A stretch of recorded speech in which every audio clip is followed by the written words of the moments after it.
70 లక్షల లంచం సిబిఐకి చిక్కిన income tax commissioner Jeevan Lal.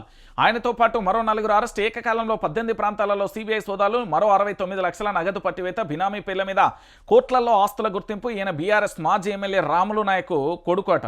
BRS మాజీ ఎమ్మెల్యే రాములు నాయక్ కొడుకట జీవన్ లాల్. ఇక చూసిర్రా గిట్లా లంచాలకు తెగమరినాక ఏముంటుందండి. ఇక వీడు పరిపాలన చేస్తాడు, వీడు చక్కగా చేస్తాడు. వీడు ఏంది బాధ్యతంగా అధికారి పరిపాలనలో పూర్తి స్థాయిలో అధికారిగా ప్రజలకు మంచి పని చేస్తాడు.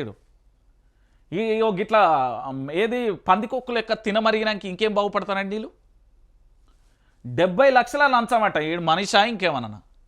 గిసొంటోని సర్వీస్లోకి వెళ్ళి రిమూవ్ చేసి క్రిమినల్ కేసులు పెట్టి బొక్కలేయాలి. 70 లక్షల రూపాయల లంచం తీసుకుంటున్నంటే అధికారా ఇంకేమన్నా ఆయన మనిషేనా? ఈడేమన్నా నాకు అర్థం కాదు. మనిషేనా? 70 లక్షల రూపాయల లంచం తీసుకుంటారంటే మనిషేనా అంటానా?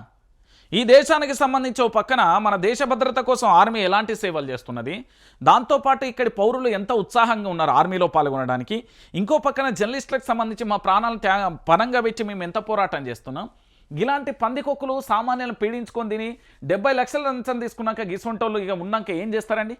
సిబిఐ మంచి పని చేసింది, లోపలేసి ఎన్కౌంటర్ చేసినా తప్పలేదు. ఇసొంటోళ్ళను 70 లక్షల లంచమట.